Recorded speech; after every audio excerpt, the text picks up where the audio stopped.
Good morning, everyone. Paul Ruppel here with Fox 29's News Now. Hope you're having a great Tuesday, off to a good start.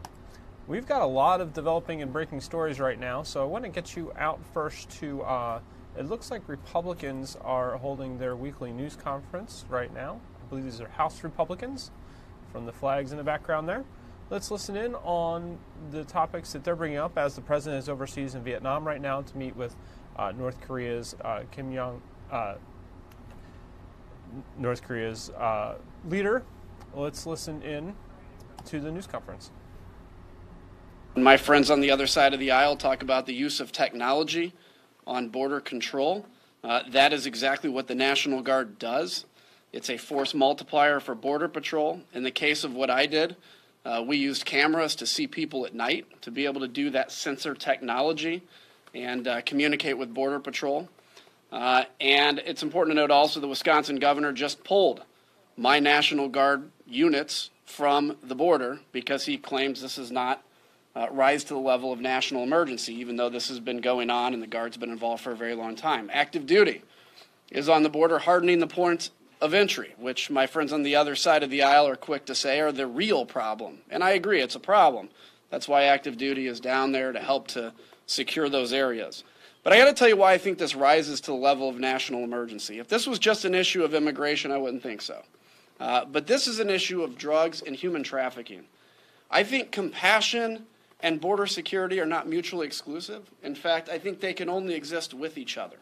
I think when you have a secure border and you tell people to come to the United States the right way, where these drug mules get sent that there is Border Patrol nearby, they drop their loads on the ground and sprint. And as Border Patrol chases them, they either come back later to retrieve those bundles of drugs or they're lost. And in very few cases, the Border Patrol is actually able to make it back and retrieve those. So I think this is a national emergency. This is an issue of human trafficking, an issue of drugs coming into this country. And I wish that the Democrats could actually work with us on this issue. There are areas we're happy to work with the Democrats on. What to do with, in my case, what I believe the population that is here. How do we make an immigration system that works? But to deny that there is even a problem on the border is beyond me. Just a year ago, Democrats were quick to talk about border security. And today you have the governor of Wisconsin pulling the National Guard out. By the way, the National Guard likes doing these missions. We understand the importance of these missions. We understand every time an Army helicopter takes Border Patrol into rough terrain that otherwise they'd have to walk 2 or 3 miles to get through it, and it's dangerous. And by the time they get to these groups, they're already worn out when these groups run. The Army understands the importance of what they do. So I'm happy to take any questions about that, but let me just say I went down there neutral on this question, didn't know whether or not I'd support a national emergency, and I came back more convinced probably than anybody that this is the right thing to do. So with that, I'd like to turn it over to our whip, Steve Scalise. I want to first thank Adam Kinzinger for his service to our country, not only as a member of Congress, but even as he serves as a member, he also serves in the National Guard, and just, I think, explained importantly why this is a national emergency and what we need to do to support the president to make sure that our men and women who are at the border risking their lives to keep our country safe have the tools that they need. And that's what this national emergency declaration is all about, is making sure that our Border Patrol agents who have identified the areas where we need to build a police officer was able to defend herself and take him down. In Lake Charles, Louisiana, just a few days ago, somebody who had come to our country illegally and committed sex crimes against a child and served prison time was deported in 2016 and somehow made his way back to the United States. Who knows how many more crimes he committed against children, but because there's no border, there's no physical barrier to control our border, he was able to come back. This happens every single day in America. The president is using the legal tools that are available, including this law that goes back to 1976, which allows him to declare this emergency. By the way, it's been used dozens of times. Nobody's ever challenged or questioned the constitutionality until now, but at the same time, the president is on strong legal ground to declare this emergency. And when you see the vote today, there will be nowhere near the votes to override a veto.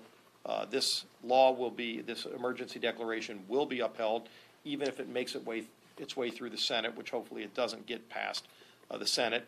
But ultimately, we're going to stand with the president in making sure we can secure this border and confront this national crisis that's taking lives every single day.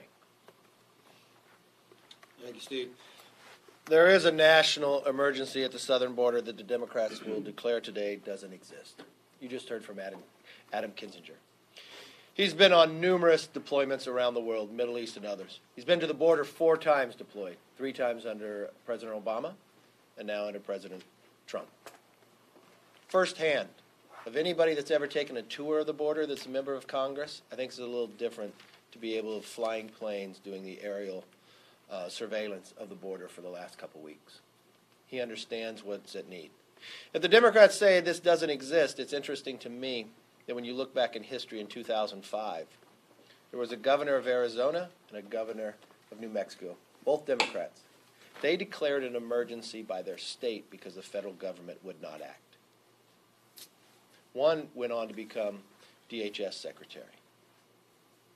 I think the Democrats have changed. They just now want to oppose something because President Trump supports it. That is not what the American public wants to see. They want to see their president take action. They want to see their Congress and Senate work together. But I guess this week is all about politics. Yesterday, a number of members, we walked over to the Senate, something we don't do very often, but we wanted to watch a vote. Watch a vote on Born Alive Abortion Survivor Protection Act. It simply says this: if a child survives an abortion and is alive, should be treated just like any other newborn. Unfortunately, the Democrats said no. There was an opportunity to speak with one voice. We watched what has happened in New York. We watched what has happened in Virginia.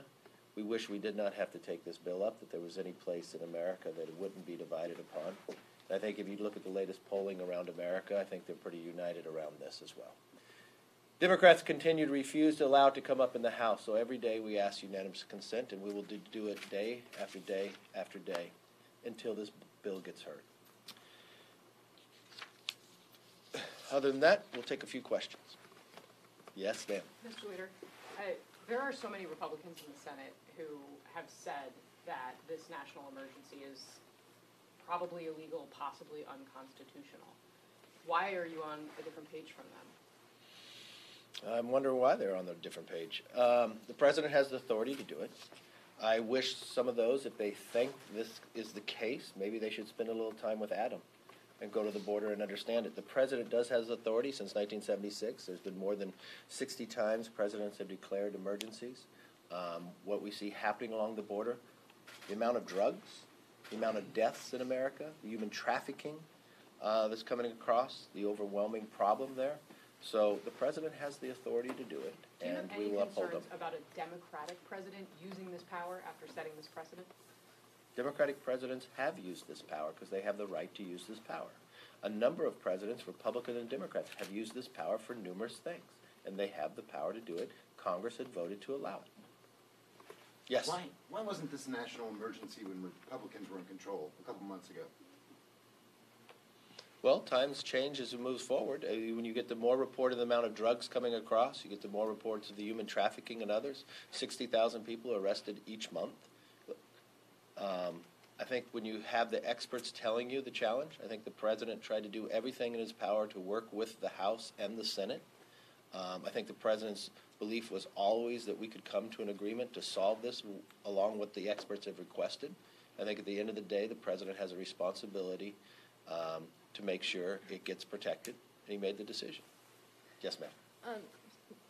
I'm curious, back when Republicans had the House, and along with the upper chamber, obviously, there didn't seem to be this enthusiasm for the wall, and there was even a push for even budget reconciliation to work with the upper chamber to get wall funding. I'm curious as to where this enthusiasm came from now when you don't have the House at this point. What's your definition of enthusiasm when the House passes more than $5 billion to build the wall? That was with the House. So, I mean, I think it's just a different definition for you. but no, the House has always been a focus on this within the Republicans. Yes. Last question. Does leadership support amending the National Emergencies Act to rein in future presidents' authority? Barrier built, this is what the experts have told us. He also has the other authority from the two different funding sources that will not go into the emergency effect, but then the last portion, I think that will be the last dollars used. And we'll see how quickly they're able to utilize it and build what they need. Yes, ma'am. I actually have a question for Congressman Kinzinger. Excellent. I know that you have deployed to the border 4 times, so I want to ask you what's different now on this deployment as to previous deployments under the Obama administration and how that's shaped your view. There's no difference in the mission. This is my first time to Arizona. It's very different terrain. Texas is very flat. Obviously a huge border. I think one of the things people have a hard time conceptualizing is the size of a border. I mean, all you have to do is fly in an airliner from Tucson to Houston, and know the whole time you're basically along the border, how fast you're going, how long it takes, and so how big it is. What I noticed in Texas is when I was there under President Obama, a lot of immigration, a lot of illegal immigration, the same issue. We would find multiple groups and only be able to respond to a handful of them. Even with more Border Patrol agents, part of the issue is inserting them and exfilling them from these operations. In many cases, coyotes will put one person aside and run with the rest of the group because they know the Border Patrol has to stop and has to process that one person. There's emergency call buttons, by the way, in the Arizona desert. So if somebody finds themselves in crisis, they can hit this and we'll come rescue them. That also stops other operations from occurring. There was one operation I was on where I think there were a group of 6, and the Border Patrol was coming out. The emergency call box was hit. They had to terminate that operation to go respond to that medical emergency or to that hit. By the way, the cartels send young people forward specifically to hit those call boxes sometimes so that they can bring groups across the border. So what I saw was very different terrain. I saw many more situations, and I have the video, and Border Patrol Tucson can release that video, where people just drop bundles and run. I saw a lot more drugs this time than I did in the Texas border. I think it's apples and oranges in terms of numbers because, again, it's hard to terrain-wise. But another important point, I saw one of my colleagues on the other side of the aisle tweet a picture of mountains and say, "This is the border wall." A significant amount of the people we found were on these mountains, by the way. And just as maybe it's difficult for them to get over the mountains, by the way, people hike mountains all the time for fun, it is equally difficult for Border Patrol to get on those mountains, too. I had one situation where a guy was running literally down a mountain. Black Hawk helicopter with the Border Patrol was tracking him, probably about 50 feet away, and we couldn't get this person, and he got away. That, I guarantee you, was a coyote or a drug runner. So it's pretty bad. I think there's great people doing great work. Some of the Border Patrol told me that they're disheartened when they hear people basically equate them with stormtroopers because they believe that they're doing a good job for the American people, and I do too. Thanks. Thank you very much.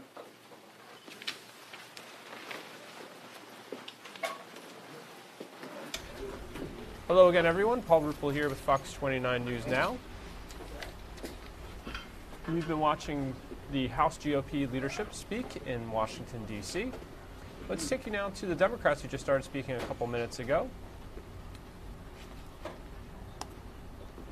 And then we'll get you some national news and local news, and eventually we'll have a news conference on Philadelphia police announcing or discussing the case of a sexual assault pattern in South Philadelphia. So we're going to listen to the Democrats here, then we'll get you to some news stories. I believe this is Representative Hakeem Jeffries of New York, talking for the Democratic leadership of the U.S. House.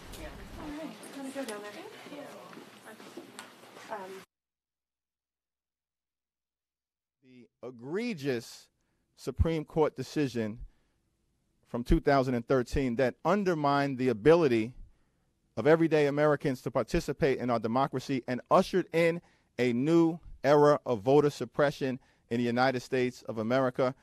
House Democrats are going to make sure that we end that practice. We are also focused on advancing an agenda supported by the overwhelming majority of the American people on gun safety and gun violence prevention. And we've been joined by several distinguished leaders in that effort. Let me now yield to someone who's been a champion for gun safety, our distinguished Vice Chair, Catherine Clark. Thank you, Mr. Chairman, and thank you all for being here today. On tomorrow, for the first time in over a decade, House Democrats will vote on a gun safety reform bill. We have been partaking in a grisly ritual. We have a mass shooting, we have a moment of silence, and then there has been inaction. This signifies the end of that, and a chance to say to the American people, we understand that we want to keep our neighborhoods safe, and that we can do this in a bipartisan way with support of over 95% of the American people across ideologies who say it is common sense to keep guns out of the hands of dangerous people. That is what the two bills that we will be taking up this week will do. One is comprehensive background checks. The other is closing the Charleston loophole, which allowed the shooter in that tragic case to be able to get a gun he was not entitled to. The inaction has come to an end. It is part of our For the People agenda. It is part of what we heard clearly from the American people in the midterms. And part of the result of those midterm elections was an outstanding new member of Congress whose personal loss and tragedy of her son Jordan has propelled her to be a gun violence safety advocate. And we are very proud today to be joined by Representative Lucy McBath. Good morning, everyone. This week marks a very pivotal moment in the gun violence prevention movement and in the fight to make our communities and our nation a safer place. Thank you to Congressman Thompson, Speaker Pelosi, Chairman Nadler, and the more than 230 of my colleagues who have co-sponsored H.R. 8. I am so very proud to be an original co-sponsor of this historic legislation. And thank you to Whip Clyburn and my colleagues sponsoring support for H.R. 1112. Together, we are truly making meaningful changes and putting forth common sense solutions to make our nation safer. Today, we want to say thank you. Thank you to the student activists who have turned their pain into change. Thank you to my colleagues who have shown a commitment to protecting our communities day after day after day. As these two federal background check bills head to the House floor with bipartisan support for the very first time, it is reflective of our changing national conversation around gun violence. We can prevent gun deaths, and together we will make our nation a safer place for our communities and our children. House Democrats, I assure you, are committed to bringing an end to gun violence. I truly hope that our friends in the Senate will join us because American lives depend on it. I want to thank Lucy for her very distinguished leadership on this issue. She has turned her pain into progress for the American people. We're joined by another very distinguished member of the freshman class who has done the same as a result of personal tragedy and committed herself to the cause of improving gun safety on behalf of all Americans. Let me now yield to my friend, the distinguished gentlelady from Florida, Debbie McCarcel-Powell. Thank you, Representative Jeffries, Representative Clark, for bringing this issue to light and helping lift the voices of Americans impacted by the gun violence epidemic in this country. As some of you may already know, this is a very personal issue for me as well. I am never going to forget the day that I received the phone call when I was 24 years old, telling me that my father was shot and killed by a criminal with a gun.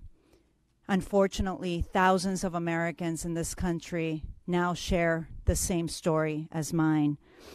The pain that I feel when we discuss this issue here today, when I hear the news of the mass shootings in Parkland, Orlando, Aurora last week, is still there. And I remember my father always talking to me about when he would walk me down the aisle. And I will never forget that he was not there that day. When I took the oath of office, I made a promise that I would not stop until we finally passed common sense gun reform. I owed that promise to my father and to so many families in my community who have lost loved ones to gun violence. This week we will be voting on, and it is my hope that we will pass two critical pieces of common sense gun reform legislation, H.R. 8 and H.R. 1112. We all know that most Americans, over 95% of Americans, support universal background checks. In my district, we have some of the highest rates of gun violence for kids under the age of 18. And we also have two of the largest gun shows in America. H.R. 8 addresses that issue, and it closes that gun show loophole. If these bills can save precious lives from being the next victims of gun violence, then the effort is well worth it. We made a promise to the American people to make our community safer, and this is a promise fulfilled this week. Thank you. Thank you, Debbie. And let me now yield to my friend, a man who has been a champion for gun violence prevention here in the United States House of Representatives, the lead sponsor of H.R. 8, someone who has credibility on this issue, given his service to this country, given the district that he represents, and his authentic commitment to making life better on the issue of gun violence. Distinguished gentleman from California, Mike Thompson. Well, thank you, Mr. Chairman, Madam Vice Chair, and my two new colleagues who are just a wonderful bright spot in this new class and in our new Congress. Thank you for all the work that you're doing and the commitment that you bring to this issue. For the last 6.5 years, I've worked on the issue of expanding background checks before someone can buy a gun. It wasn't one day a week, it wasn't once in a while, it was part of every day for 6.5 years. For 6.5 years, we had no cooperation from the past majority. We couldn't get a hearing on the bill, we couldn't get a vote on the bill. Today, we're here to tell you that it's a new day. With this new majority, we have made a commitment to address the issue of gun violence. The first bill that will be brought up, H.R. 8, I learned when it was in the Judiciary Committee when it passed, it was the first time that the Judiciary Committee has passed a gun violence prevention bill of consequence in the last 26 years. This is a big step to make sure that our communities are safer. Universal background checks will ensure that people that try and buy a gun will go through a background check. It's our first line of defense in making certain that people who want to buy a gun and shouldn't have a gun don't get access to that firearm. This is important. We have 232 co-authors. It's bipartisan, Democrats and Republicans, and tomorrow we'll send that bill with a strong vote to the United States Senate. And then all of the passion that our two new members talked about today, all of the young people across the country who don't want to be victims of gun violence, all of their parents who don't want their kids to be victims of gun violence, everyone who has brought us to this point can then focus their attention on the Senate and make sure that the will of the people is heard and we get that bill heard over on the Senate side. So thank you all for being here. Thank you to my colleagues for all that you've done to make this a reality. Thank you, Mike.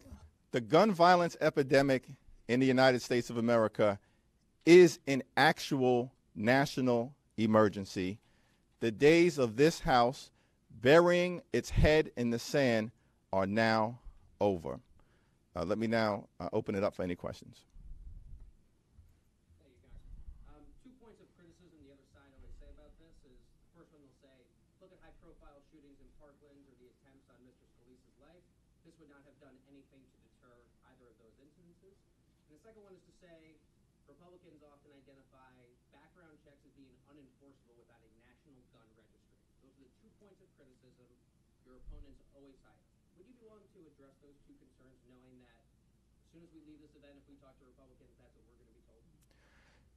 Sure, and I'm going to yield to Mike Thompson and any of the other members who want to respond, but this is a important step in the right direction. It is a beginning to address a national epidemic with respect to gun violence in the United States of America. The overwhelming majority of the American people support universal criminal background check legislation because it's the right thing to do.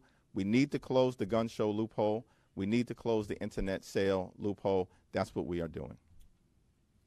Well, I'll just add that any time the other side says that this isn't enforceable without a national registry, that's a code word for they want to do a national registry. And it's important to note in H.R. 8, it specifies that there is nothing in this bill that can be used to establish a national registry.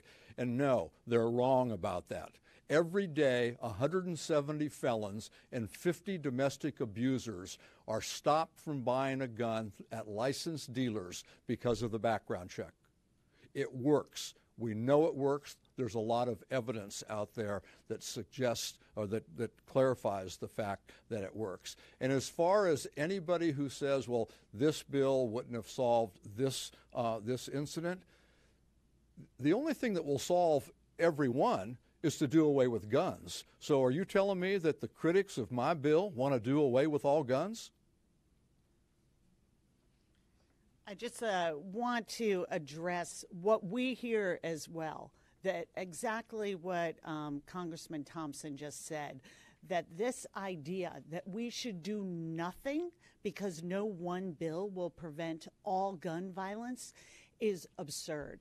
And we have to look no further than the ban that Republicans upheld on research on how to best solve gun violence in this country.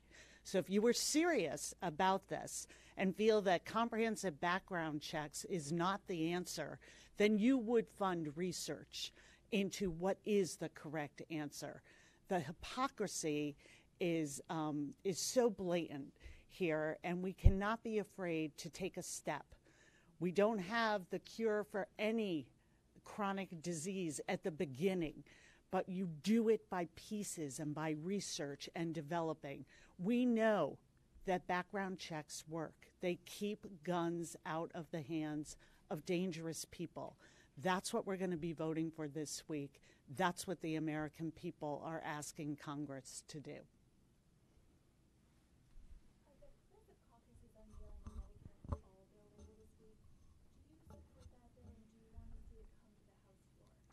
I support the notion that we need to take a comprehensive look generally at how we can get to a place where we have universal access to high-quality, affordable health care for every single American. That is the principle that unites the House Democratic Caucus. We have been clear as part of our For the People agenda that the starting point should be working to lower the high cost of life-saving prescription drugs. We believe that we should give Medicare the ability to use its bulk price purchasing power to negotiate lower drug prices on behalf of the American people. That's a starting point. We want to protect people with pre-existing conditions. We want to strengthen the Affordable Care Act as a foundation. Thank you, Mr. Chairman. About the termination resolution that's going to come up for vote this evening, it's obviously very narrow and deals specifically with the national emergency that this president declared. I'm curious if there's been any conversation in the caucus about broader legislation that would prevent future presidents from taking similar action on a host of other issues. There has not been any discussion in the caucus. Right now, we're focused on dealing with this man-made, manufactured, manipulative, so-called national emergency that is really just designed to fulfill a campaign applause line connected to a medieval border wall that the president claimed Mexico would pay for it. This whole thing is outrageous and is inconsistent with the United States Constitution and the allocation of the power of spending to the Congress. So you talked about the H.R. 8 and the companion bill is a good first step, but gun safety advocates have a more expansive agenda, and I wonder if you could talk about what is next. These bills are almost certainly going to pass the House, but advocates would like to see restrictions on large capacity magazines, et cetera. So what's next? Yeah, I'm going to yield to my colleagues, but I think our focus right now is on H.R. 8 and H.R. 1112. Well, the Gun Violence Prevention Task Force is still alive and well, and we will continue to hold our meetings. We'll continue to hear from the experts. We'll continue to hear from the researchers, and we'll continue to look for ways that we can make our communities safer from gun violence. We have a pretty aggressive schedule ahead of us where we're going to have people come in to meet with us. We're looking at holding a public hearing so we can hear from experts in the field to come in and talk to our task force and other members of Congress. And based on that, we'll decide where we go from there. So you haven't identified anything specific? Oh, we've got a ton of things identified, but we're going to do it in in regular order, figure out what will work, what will reduce gun violence, what we can bring forward with a confidence that we will reduce gun violence in our communities. And to, piggyback on what my colleague has just said is that, having been an advocate and doing a lot of work in gun violence prevention advocacy, we know that, background checks for all gun sales is just one way to deter the expensive culture that we're living in, but also extreme risk protection orders, which people call red flag laws. Child access prevention is going to be extremely critical because the number one way that children are killing themselves is access to a gun. Also, to concealed carry reciprocity. We know that the NRA gun lobby, this is their number one agenda, to make sure that the weakest law of the land becomes the law of the land all over. Anyone, whether or not they have access, whether or not they have a permit to carry, or whether or not they have a background check for carrying that gun, or whether or not they actually have training. The NRA gun lobby's goal is to make sure that anyone can carry from state to state, whether or not the state that they're going to has stricter gun laws. So there are a number of ways that my colleagues and I will be working, as Mike has said, is that, we're going to critically take our time and look at everything, making sure that we're not infringing upon people's ability to own guns. We're not about infringing upon people's Second Amendment rights to protect their families and their children and their territories, but we have to make sure that we are critically looking at the laws, making sure that they are common sense, and also looking for bipartisan support. Thank you.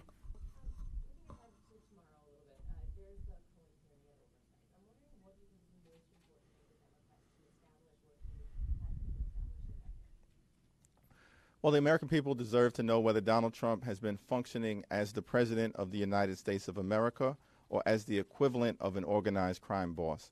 Michael Cohen can shed some light on that very important question. I'm sorry, yes.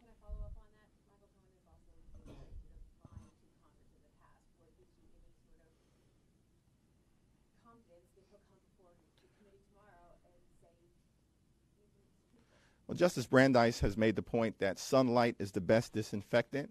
Clearly, there's no one closer to Donald Trump year after year, but decade after decade, than Donald Trump and his relationship with Michael Cohen. And so what we need to hear from Michael Cohen is that information presented in a transcript our colleagues to not just talk the talk with respect to the House as a separate and co-equal branch of government, but walking the walk.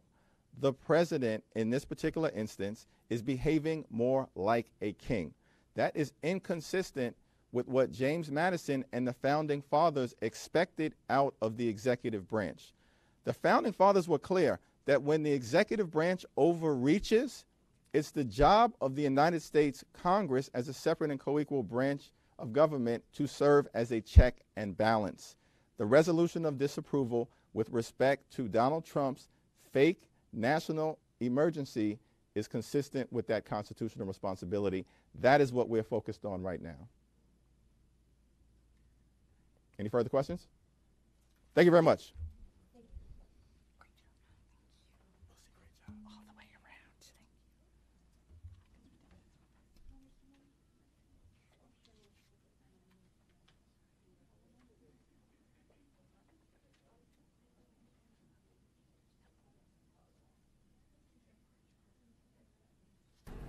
Hello again, everyone. Paul Ruppel here with Fox 29 News Now. You've been listening to the Democratic House leadership talking at their news conference. while that was occurring, I did see a news alert cross that the Democratic-led House committee, a Democratic-led House committee has voted to subpoena the Trump administration over family separations at the border. So lots of investigations ongoing right now by the newly Democratically led House. They, of course, also are taking issue with the president's emergency declaration at the southern border. Looks like our camera shot just ended. There we go. They're also taking issue with the national emergency declaration that occurred at the southern border. So you heard the Republicans defending the president's choice on that matter during their news conference first, and then we went to the Democrats right after. Let's take a quick look at weather before we get you into some local news. National news first, and then we'll get to local news. Right now it's 33 degrees outside. Dew point is 10. Winds out of the west at 15 miles per hour. We have had some wind damage reports over the last couple days. It has been gusty out there, but the winds are calming down a little bit. As you can see by the flags are still blowing a little bit, but certainly the camera isn't shaking like it has in recent days.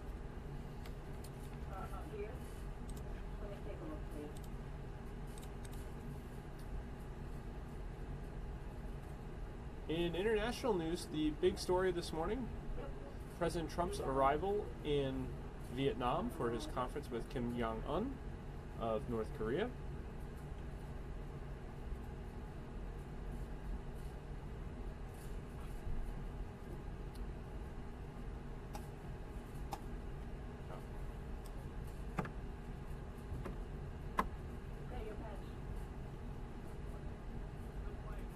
Here is video of the president's arrival earlier this morning in South Korea, in Vietnam, to meet with the North Korean dictator.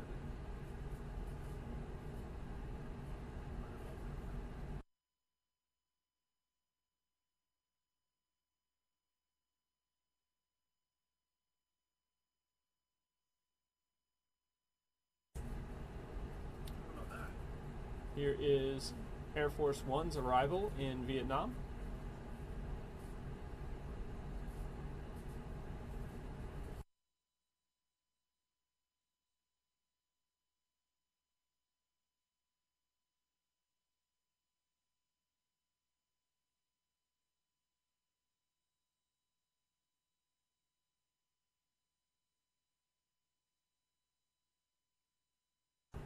They literally rolled out the red carpet for the U.S. president here as he was exiting Air Force One.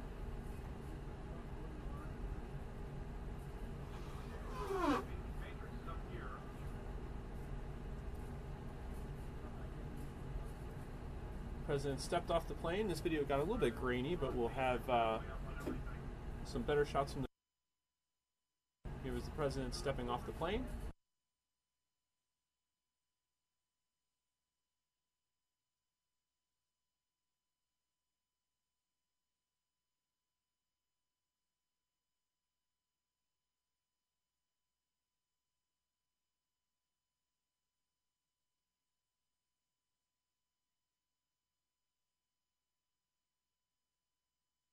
And then here's a ground shot of the president as he stepped off the plane. As I said, some better cleaned up footage there.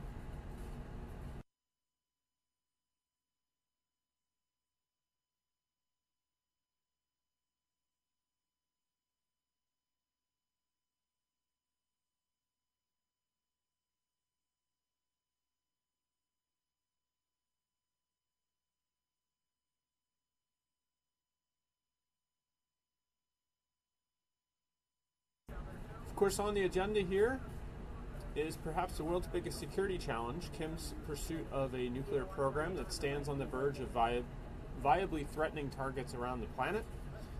Both of these leaders made long journeys to get to Vietnam for the conference here. Fox's Doug Luzader has joined us this morning to talk about what's at stake and how the president plans to address the conference. Here is that report. President Trump arrives in Vietnam for his second summit with North Korean leader Kim Jong-un. And while the meeting is generating a great deal of attention, it may be overshadowed by events on Capitol Hill. Well, Doug has that story. Hi, Doug. I do. Good morning. The president certainly would like to see some big headlines coming out of this summit with Kim Jong-un, but there's a lot happening here around Capitol Hill as well, and politics will not be stopping at the water's edge. Kim Jong-un arrives in Vietnam in his own particular style, flanked by jogging bodyguards and perhaps basking in the attention ahead of this second meeting. Before the president departed for Vietnam, he was optimistic. I think we can have a very good summit. I think we'll have a very tremendous summit. There are questions about what this second summit will really accomplish and whether the U.S. will continue to press North Korea for denuclearization. And the entire event will have to compete with what's happening on Capitol Hill today. For starters, former Trump fixer and attorney Michael Cohen will begin 3 days of testimony before Senate and House committees. He has now turned on the president and is facing prison time for lying to Congress.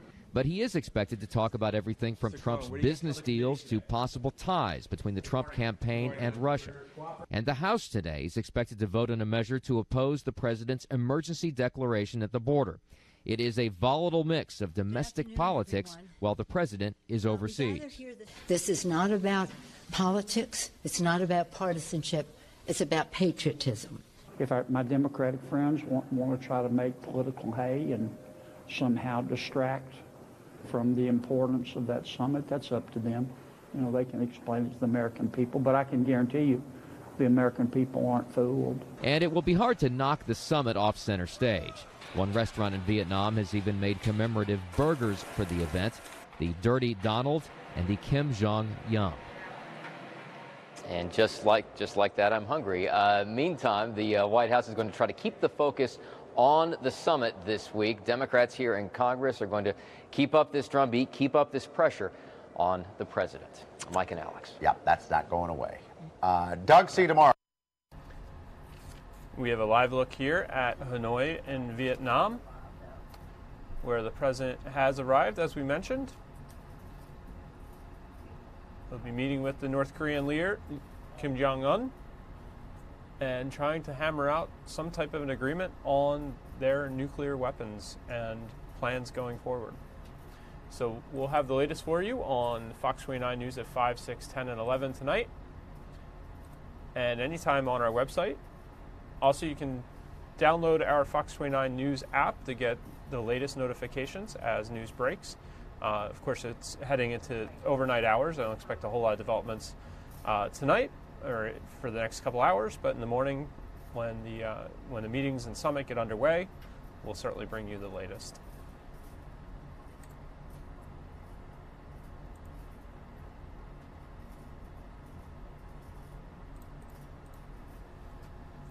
All right, in business news, a sneak peek at some new peeps and the SEC targeting Tesla. Fox Business Network's Tracy Carrasco has more in today's Morning Business Outlook. The Dow rallying to its highest level so far this year after President Trump delays a new round of tariffs against China, citing progress in trade talks. Tesla founder Elon Musk could be in trouble with the Securities and Exchange Commission once again. The SEC alleged in a federal filing that Elon Musk violated a settlement when he tweeted in February about his company's 2019 production targets. The agency is asking a federal judge to hold Musk in breach of the agreement reached last year after he tweeted that he would take Tesla private at $420 per share, a claim the SEC said was not supported by facts. And just in time for Easter, candy favorite Peeps will now be available in new flavors. Cotton candy, pancakes and syrup, orange sherbet, and blue raspberry are among the new flavors on store shelves. According to the maker of Peeps, nearly 70% of parents in the U.S. give their children Easter baskets. For more, log on to foxbusiness.com. In New York, I'm Tracy Carrasco. Thanks to Tracy for that report. We're going to get to some local news this morning. This is a breaking story that our Steve Keeley's been following all day.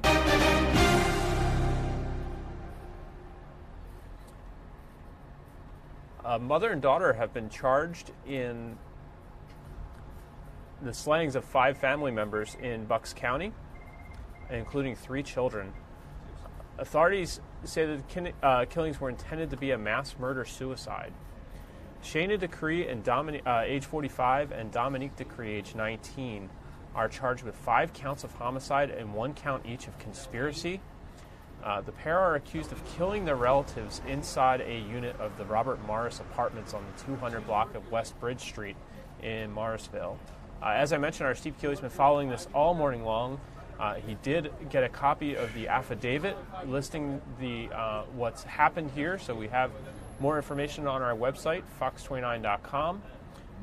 Deceased are Shayna Decree's children, a 25-year-old, a 13-year-old, both of Morrisville. Here are mugshots of Shayna Decree and Dominique Decree. Also dead is Shayna Decree's sister, who's 42, of Trenton, and Campbell's 9-year-old twin daughters. Shayna Decree was arraigned early Tuesday, while her daughter was expected to make her initial court appearance later in the day. The teen remains hospitalized after being found with injuries to her neck. Steve Keeley reported from the scene that all 7 were found in a small bedroom with a queen-size bed. The 2 women were found alive on the bed. According to police, Dominique Decree, the younger of the 2 suspects, initially claimed an unknown man caused her injuries and asked her if her family was still alive. She also reportedly advised her wish to die. Shayna Decree gave them another story that it was a boyfriend and one of Jamila's boyfriend and 2 unknown men who were responsible for the killings. A lot of this explains why police initially said that they were conducting a death investigation. A lot to sort through here, apparently, from the narrative that's in the affidavit that's come in. The mother and daughter then confessed to the murders of their family members, according to authorities. And of course, this discovery was made after police went to check on the welfare of the residents just after 4 p.m. yesterday. Here again is video of the scene there. A Department of Human Services business card that was left over the weekend was still in the door when authorities arrived on Monday. Police had previously been to the home for 2 disturbance calls within the last 2 months. Officials say they've located a 17-year-old son of Jamila Campbell, who was one of the deceased. The 17-year-old is unharmed, and he's not a suspect in the slayings. Police have been talking about looking for him, wanting to make sure that he was okay and verify his safety, and it sounds like they've done that. Again, the causes of death remain under investigation. Morrisville Borough Police and Bucks County detectives are investigating. We'll continue to bring you the latest as it comes into us. But again, mother and daughter charged with homicide, the deaths of 5 family relatives in Morrisville, Bucks County.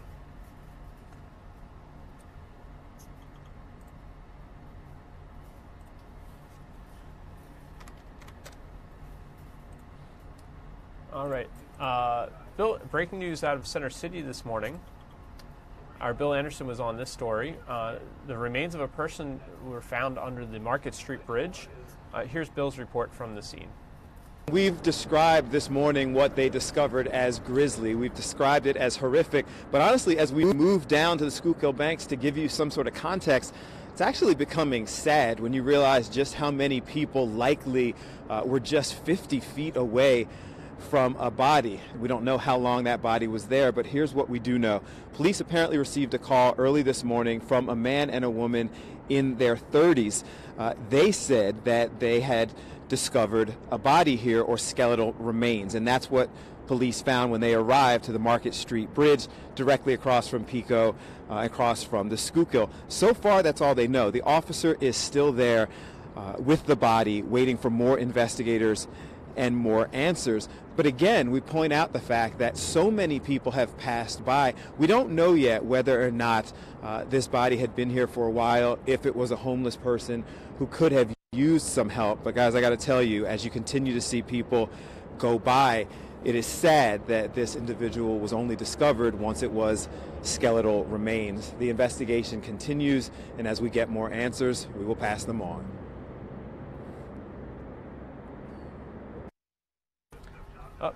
Thank you to Bill for that report. Obviously, that's the mugshot from the earlier story.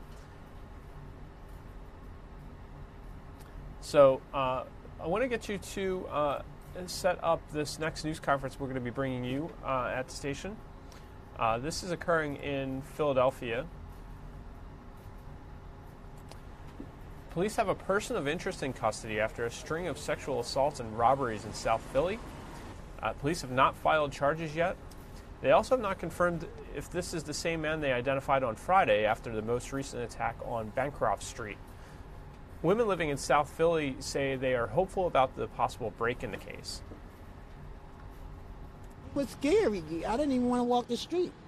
Usually I'll go to the store or something for myself and all that. Nah, I didn't want to go to the store after that.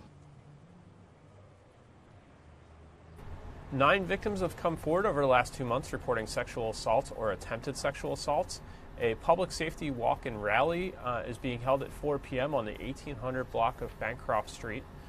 Again, police haven't said whether anyone is charged in this matter yet, but they are expected to hold a news conference very shortly, and we'll take you there live. This is supposed to happen at 11 a.m. at Philadelphia Police Headquarters. Speaking will be Captain Mark Bergman, and he's expected to discuss the person of interest in the Philly sexual assaults.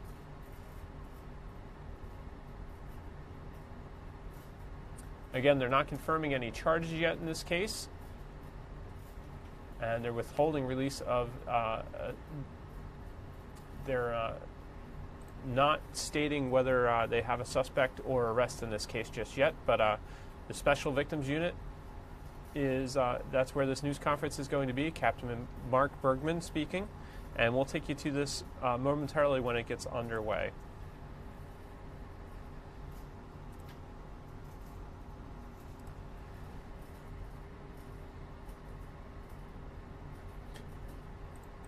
In the meantime, we'll try and get 2 other stories in real quick before this news conference gets underway.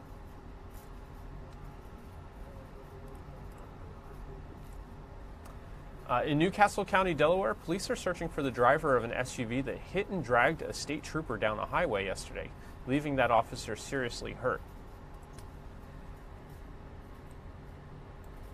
This happened just before 2 o'clock yesterday afternoon at the intersection of Kirkwood Highway and Foreign Drive in Wilmington.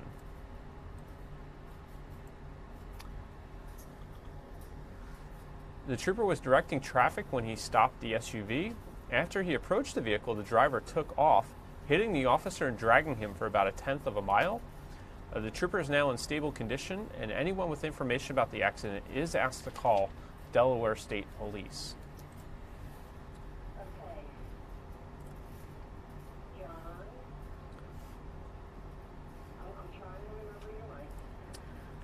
And tree removal companies were busy yesterday after heavy winds brought many trees down on tops of homes in our area. 60-mile-an-hour winds brought a tree down on this house in Springfield, Delaware County. And yesterday morning, our Bill Anderson was live at another home in Upper Providence. The family forced a family to crawl out of their home to safety. Crews and utility crews secured things at both homes, and thankfully no one was hurt.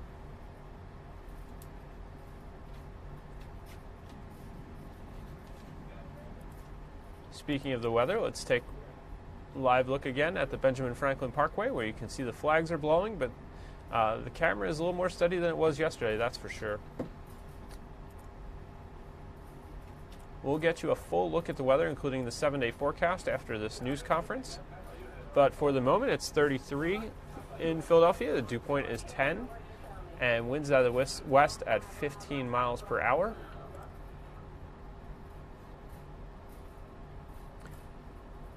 Here are some of your current temperatures around the region.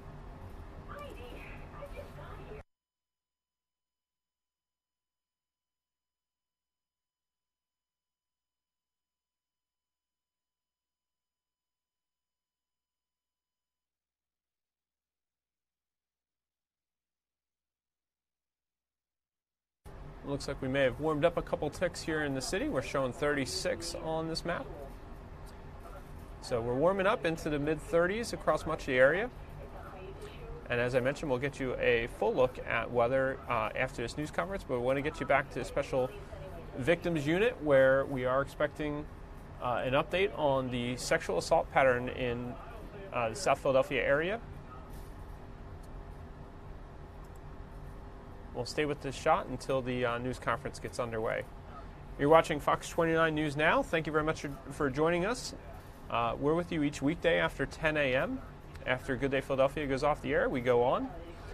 Try to get you out to some live events all across our area and nationally as they happen.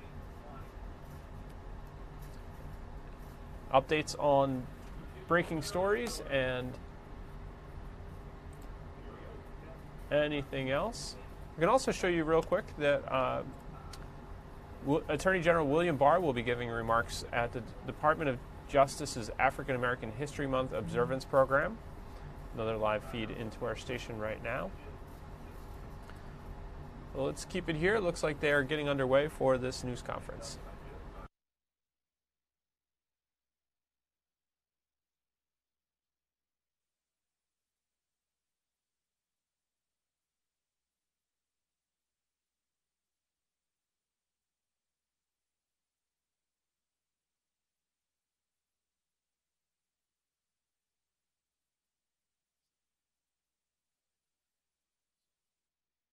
The moment we're going to hear from Captain Mark Bergman. He's the commanding officer of Special Victims Unit. He's going to give us a briefing on the investigation as it stands and an arrest of an individual pertaining to the sexual assault pattern that unfolded over the weeks and months in South Philadelphia. But first, we're going to hear from Police Commissioner Richard Ross, who's going to offer some opening remarks. So we're going to ask that we give Commissioner Ross our attention, then Captain Bergman, and then we'll open up for questions, okay? All right, Commissioner Ross. All right, good morning. Just to start out, as you know, an arrest was made of a very violent predator who essentially terrorized an entire neighborhood and essentially held folks captive by his very violent predatory acts. But through the work that was done through Special Victims, Captain Bergman in particular leading that investigation along with his investigators, they did an outstanding job of running down leads from the very first moment that they saw a connection and a pattern developing.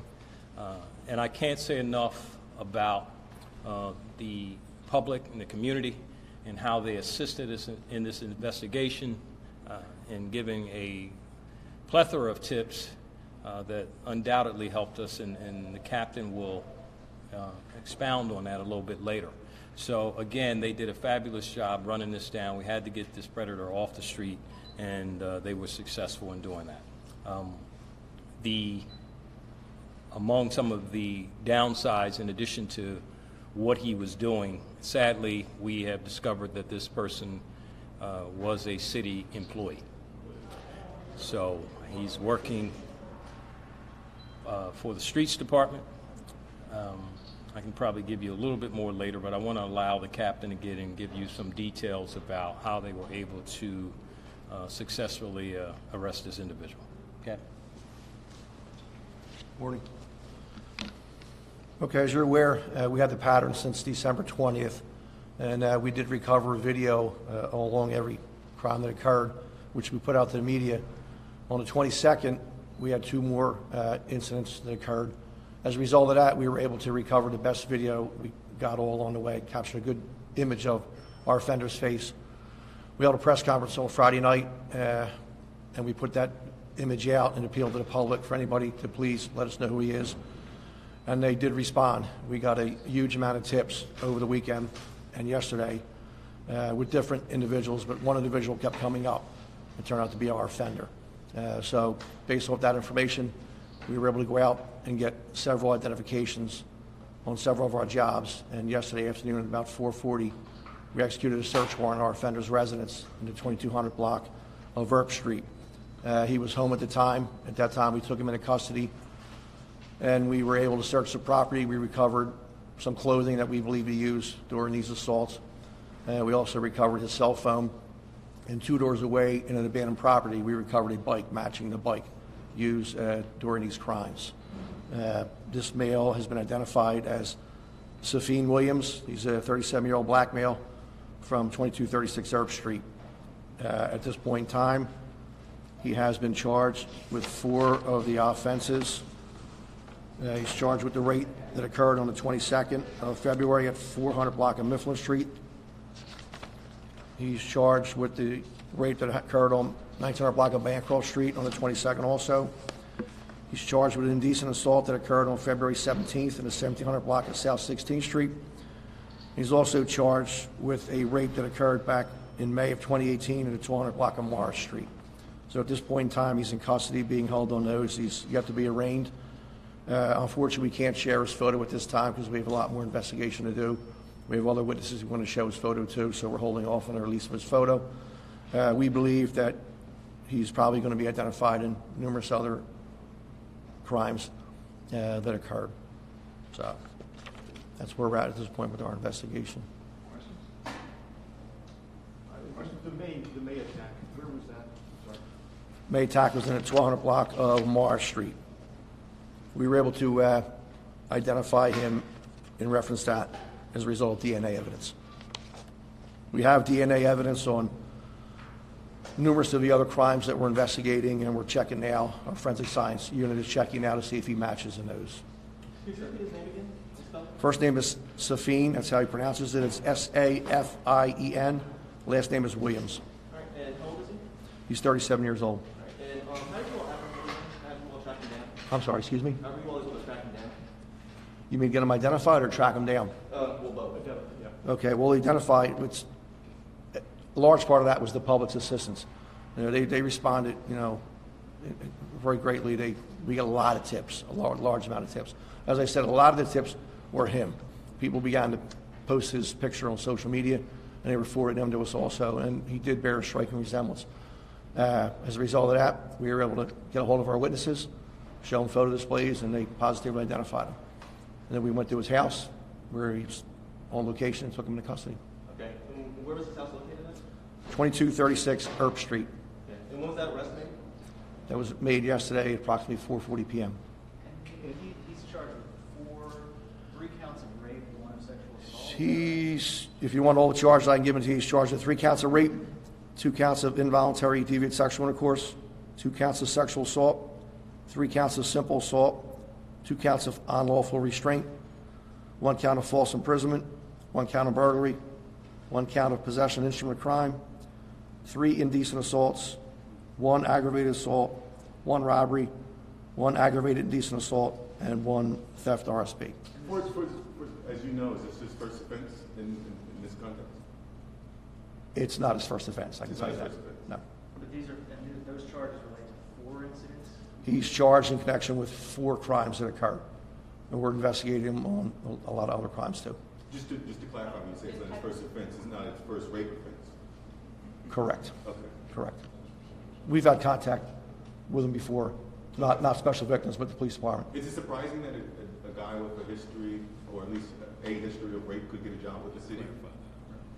He's thinking you're saying he was conviction for Right. He has no sexual offenses. Okay. Yes, Okay. none at all. But he had a criminal record? Yes. And could you fill in the point you've made that he is apparently an employee of the city? Yeah, we'll go back to the commissioner. So, yes, we've got information that he was hired July of last year, 2018, that he serves in the capacity of unskilled laborer, and that's all we have right now.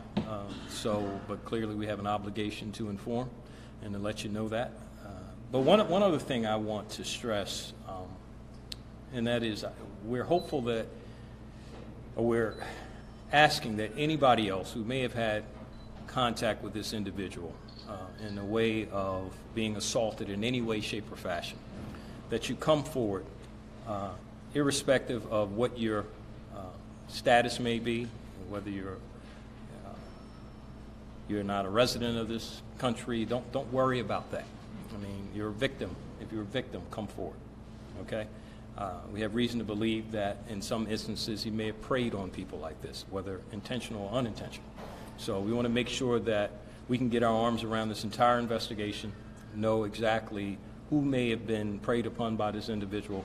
And so please do not allow anything relative to your personal status to preclude you from coming forward as a victim.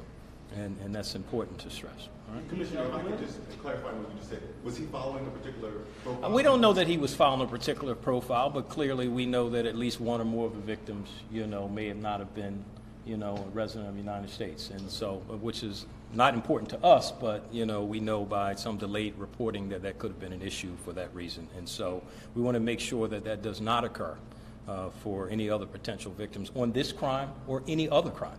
If you're a victim, you're a victim. That's all you are to us. We're not concerned about your status, and it's important to emphasize that. And again, it's not just about this incident, but have reason to believe that there, could be others, and we want to make sure that that's not an obstacle for people. All right? Do you have any information that his position with the city played any other role in what he was doing in terms of who he was targeting? No, I don't think, and Captain, you can step up and tell me if I'm wrong. I don't believe so. Given proximity to where he was doing it versus where he was stationed and working, I don't believe that's the case. But, the investigation is ongoing. So I don't want to say with absolute certainty that's the case, but I think preliminarily there's nothing to suggest that that's the case. Is that correct? So yeah, at this point in time, we believe that his employment status had no bearing on all these crimes. Now, when you say you worked for the city, was he a contracted employee, or was it any specific department or office? He was an employee for the streets department, and so he hadn't worked here that long. July, so that would have gave him 7-8 months, give or take. But he was an employee. And it's safe to assume that he no longer is employed by the city at this time? I think it's safe to say that. Right. As far as the victims and some of the cameras, can you just describe? Was it the victims? I don't want to say was it the victims' homes, but was it public cameras that helped you and helped the public lead to identifying? It was both. It was both city cameras and private cameras. Each time the crime occurred, we went out and scoured the neighborhood. We worked from the point where it happened and worked our way out. And we did recover a lot of video. We recovered a lot of video that we believe was our offender. Unfortunately, it showed him on a bike, but he just was too far away to see his face. But we believe it was him, operating, patrolling, looking for victims. And do you have video or some version of pictures in each one of these attacks? Not every single one, but in most we did. Most we captured it. Is there any indication he knew his suspects or these strangers? No, strangers. Was all these crimes taking place on the street, or was it any about breaking and entering? They all started on the street. He would follow them, and when they got to their place of business or their apartments, he would push them inside or attempt to push them inside. And of all the charged cases here, was he on the bike? Did he follow people on the bike? Do you know that, or is that? I believe he was on a bike for all of them. I'm not sure. I'd have to go back. He wasn't seen on the bike on every single one. We believe he was. Top of my head, I can't tell you off the top of my head whether he was on a bike each one. Did he use a weapon in any of these? He did. He did. He was armed with a knife.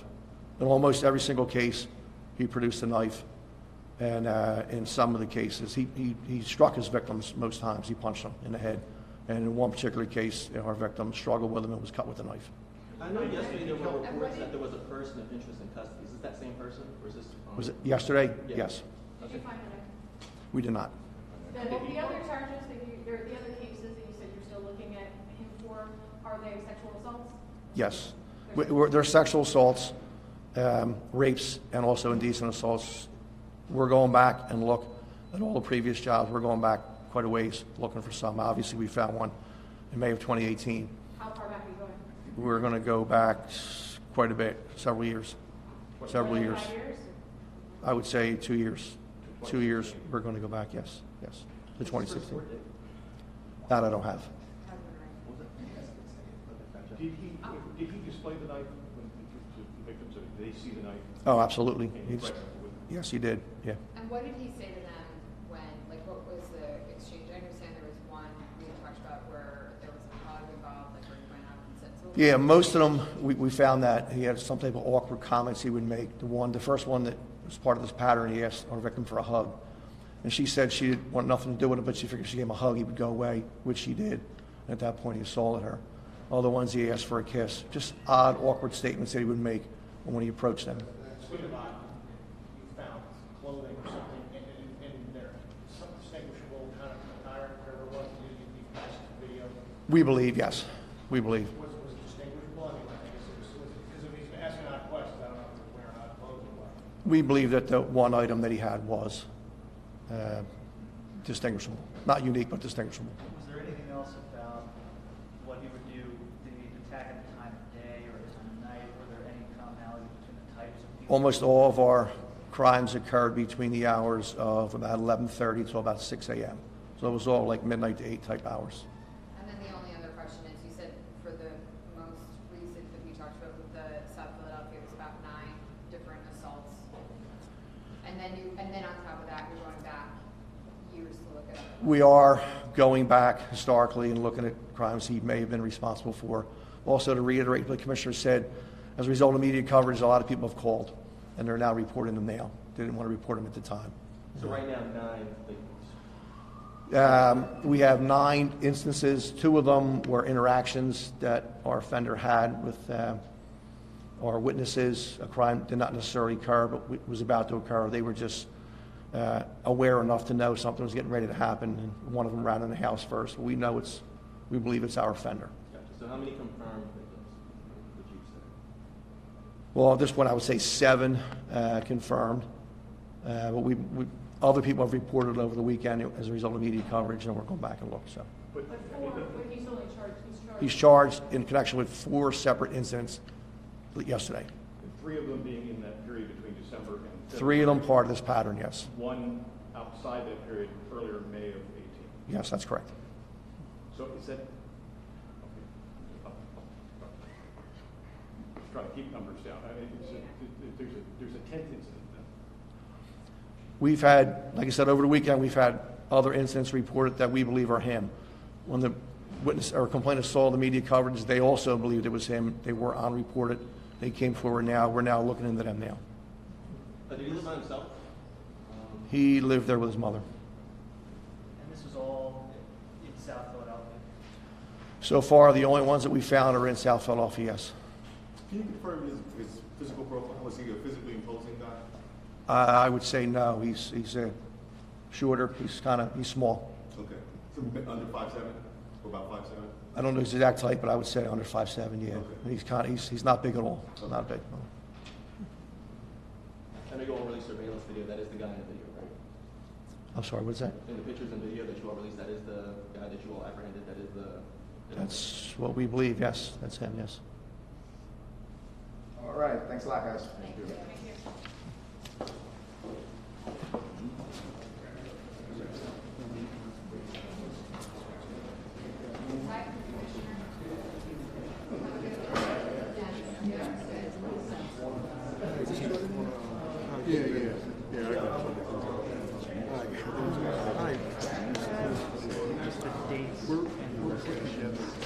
Of the 4 that he's definitely charged with, that's what we got.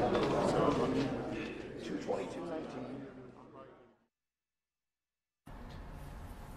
You've been watching a news conference from Philadelphia Special Victims Unit where they announced an arrest in a pattern of sex assaults in the South Philadelphia area. Suspect is in custody. Police are identifying him as 37-year-old Safine Williams. They say he was an employee with the city streets department, hired in July of 2018.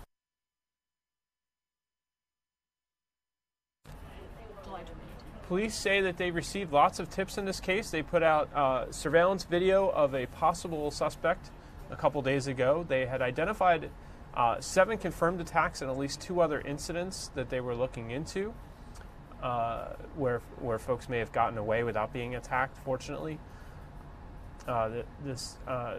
Williams was charged yesterday with 4 attacks. They are looking at him as a possible suspect in others. Police say that the pattern here was the victims were generally struck in or around the head.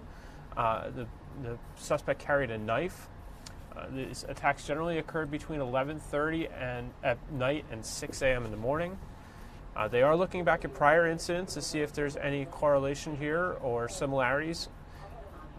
They're saying that Williams lived with his mother and, as I mentioned, worked in the streets department, hired back in 2018. But it does appear from a quick check of court records that Williams does have prior incidents, but police are saying that none of them were sexual in nature. So they do have a suspect in custody. They executed a warrant at his home, I believe, after they, as part of the investigation. Police are crediting the public with providing lots of tips and information to help them identify, as well as additional surveillance video that they acquired over the weekend, which helped them narrow down and identify their suspect in these attacks. So, again, 37-year-old Safine Williams in custody. Police investigated, charged with 4 attacks, suspected in others, and police are continuing to investigate. That news conference that was came to us from the Philadelphia Special Victims Unit, and you heard Commissioner Richard Ross speak at the top there. Philadelphia Police Commissioner Richard Ross, and delivering most of the information there was Captain Mark Bergman of the Special Victims Unit over on Huntington Park, East Huntington Park Avenue. All right, let's get you to, real quick, this is video that's coming into us from our sister station in Detroit. Pretty wild video of a massive fire at a plastics factory, we're told. This is occurring in Michigan. Let me get you the exact location again. Auburn Hills, Michigan. This is outside a plastic manufacturing and supply company in Auburn Hills. It appears to be a large pile of pallets and other supplies that's burning outside USF Barathane near University Drive and I-75 in Auburn Hills. Fire officials aren't aware of any injuries at this time. They couldn't say for sure what's on fire or what caused it. But again, this is a plastics manufacturer that supplies products to the automotive industry.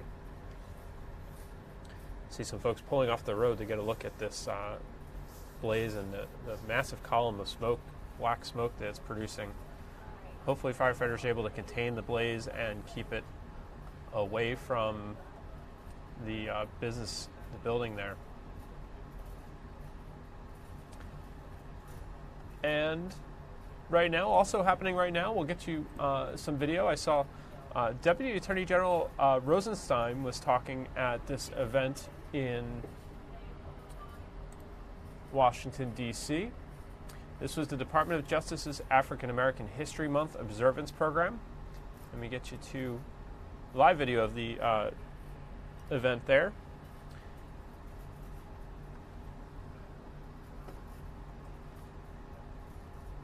And let me rack up for you. We'll go back in time here. A little tape delay. This will be Deputy Attorney Rosenstein speaking at the event. We'll watch this.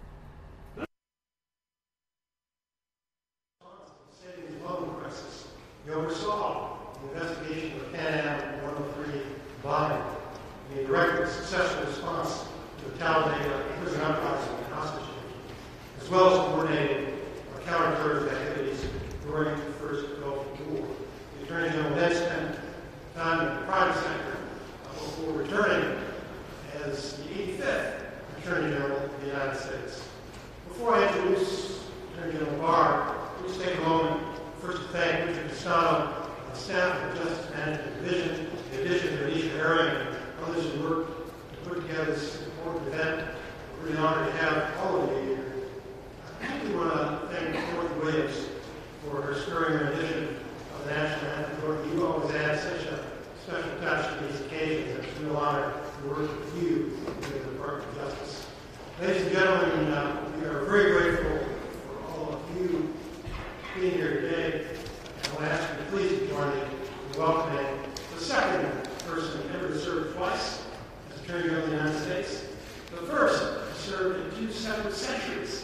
Attorney General of the United States, William Barr. Thanks.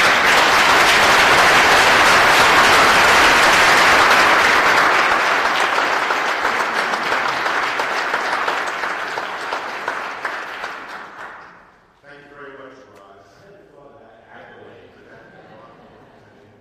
And thank you for your distinguished service at the Department for 30 years. And I'm going to take credit for having protected the talent that you have and being partners with the department. And I want to thank you especially for your willingness to stay for a time to help me with this transition. I have to say, it's been thoroughly enjoyable working with you.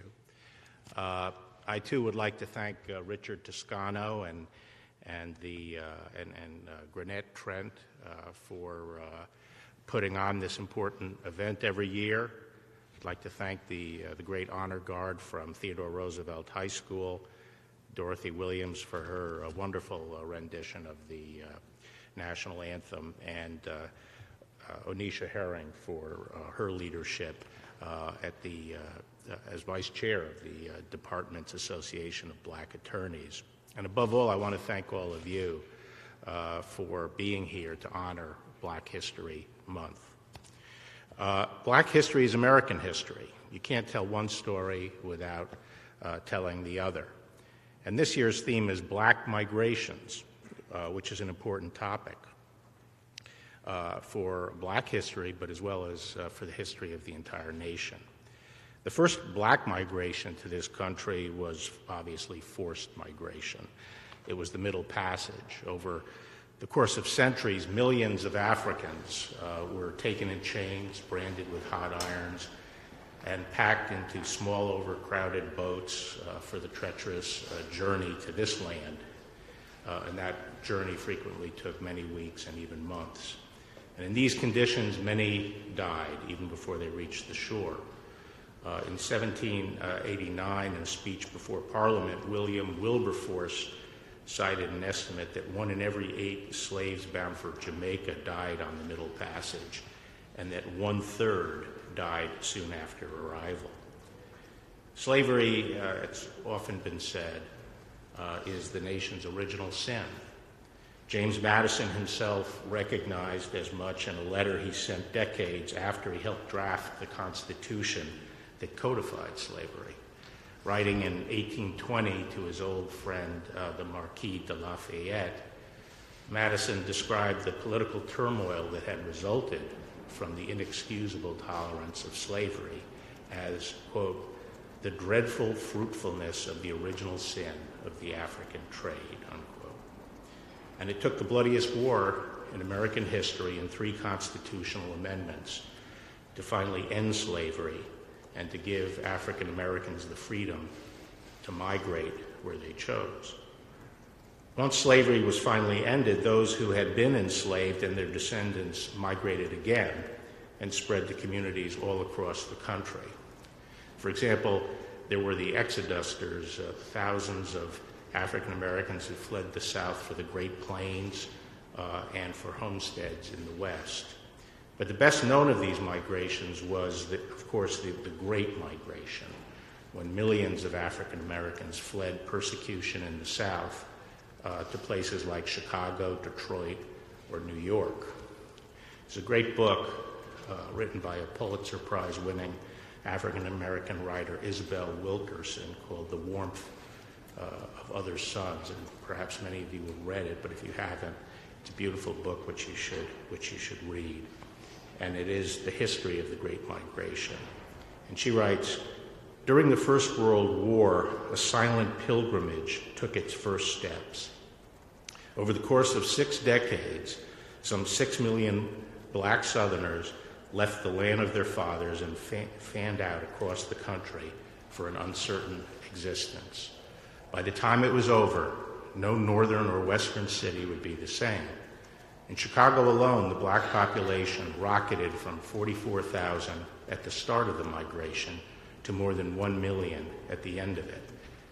By the turn of the 21st century, blacks made up 1/3 of the city's residents, with more blacks living in Chicago than in the entire state of Mississippi.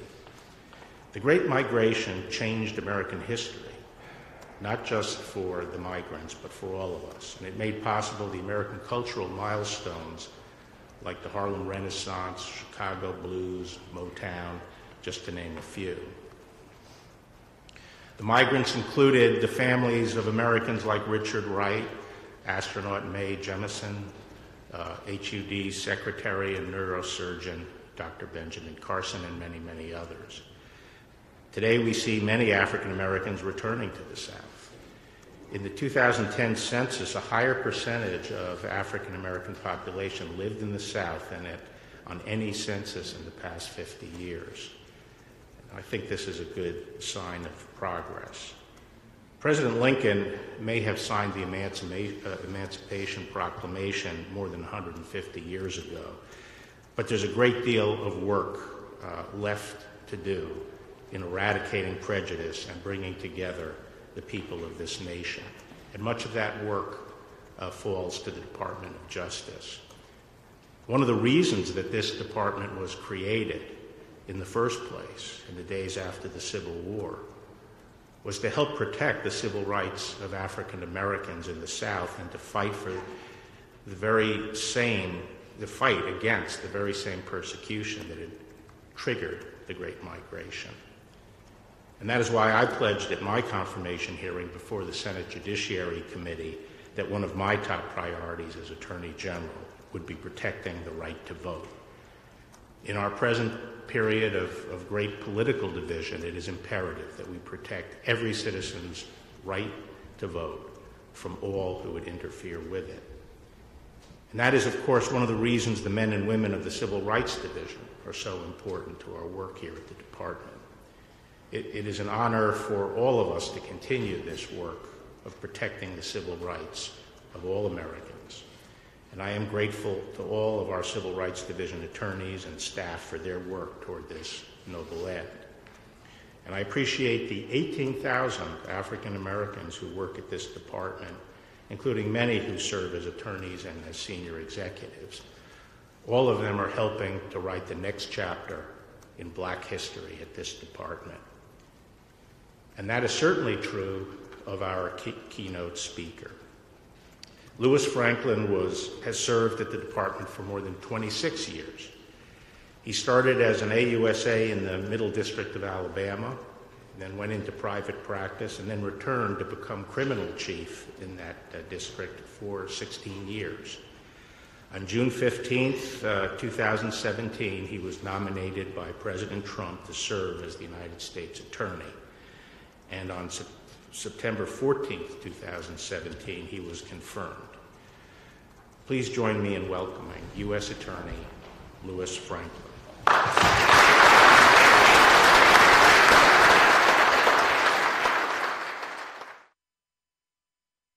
Camera back here.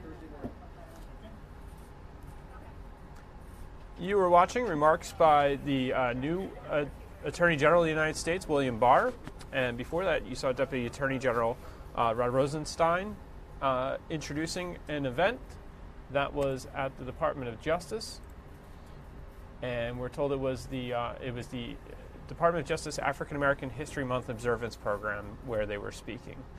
Both gentlemen obviously in the news with all of the ongoing developments. Oops. Sorry about that. Started to relaunch the show. Let me fix that. I'm back. I was trying to fix an image on the screen and wound up doing a relaunch. Both gentlemen, as I was saying, William Barr and Rod Rosenstein in the news with the developments in the Russia investigation, the special counsel's investigation into possible Russian interference in the 2018 election. Let's get you one more look at this fire we're following. This is in Detroit. We're told this is material outside of a plastics manufacturing and supply company in Auburn Hills, Michigan. Looks like a large pile of pallets and some other supplies that's burning. It does not affect, seem to be, firefighters actually set up a line there where they've got some tower trucks between the supplies and the building there, the business. This is a plastics manufacturer that supplies the automotive industry. Firefighters obviously trying to get this under control, but that blaze is still going, and hopefully they're able to put that down soon. Looks like they do have a handle on trying to contain it where it is. All right, we promised you a full look at weather. Here is a look at weather conditions around the area.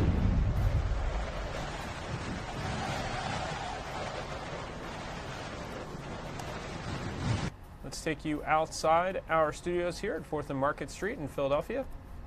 You're looking east on Market Street. Currently it's 36 degrees outside. The dew point is 12. Winds out of the west at 13 miles per hour.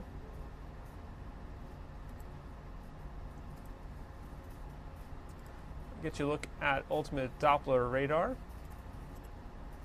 There's a loop of the last 3 hours. Not much activity in our area, generally pretty clear out there.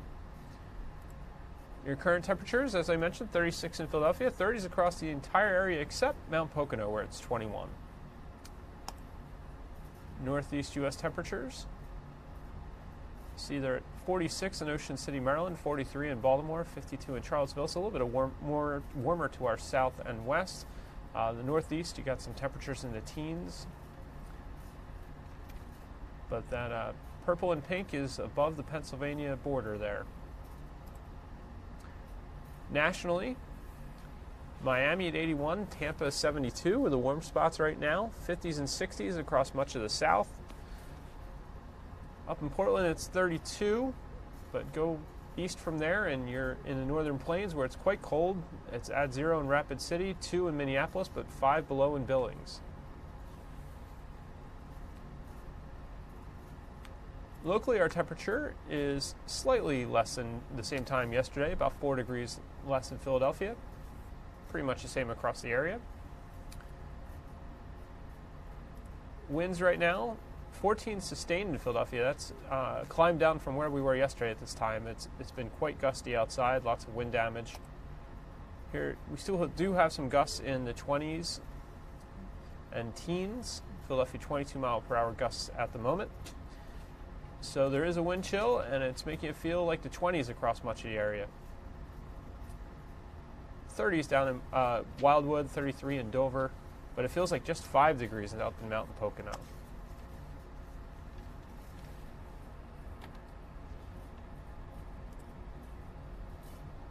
So let's get you a look at, as we said, visibility is pretty good. It's pretty clear out there. And not much cloud cover to speak of on satellite. Our futurecast, a little bit of little piece of snow up there. Let's get you the longer futurecast here. See, there's some snow passing to our north on Wednesday, and then chance of some precipitation. Let me see if I can back that up. We'll start it over from the beginning here. Look at the national setup. See, there is a little bit of snow up in central Pennsylvania. We'll take a closer look at that. We're clear through Tuesday, early Wednesday. There is some snow up north of Harrisburg. As you move through Wednesday into Thursday, there is a little bit of precipitation. Looks like a mix north in some of the northern counties, up in Allentown, Lehigh County, Berks County, Upper Bucks, maybe Upper Montgomery. And then that passes through by later in the day Thursday. And there's our next weather maker coming into the area on Friday. So here's a look at your full 7-day forecast from the Fox 29 Weather Authority. Tuesday will be sunny and breezy at 42. Mostly cloudy, 38 on Wednesday. Thursday, partly sunny, 43. We're calling them all 7s on our forecast by the numbers. Friday, snow and rain, high of 40, low at the freezing point, 32. Saturday, showers around, high of 45. Sunday, sunny and cold, 37, and Monday, sunny and cold, 33. Looks like that'll be the coldest day in the 7-day right now. You see an overnight low of 22, potentially next to start off the next work week.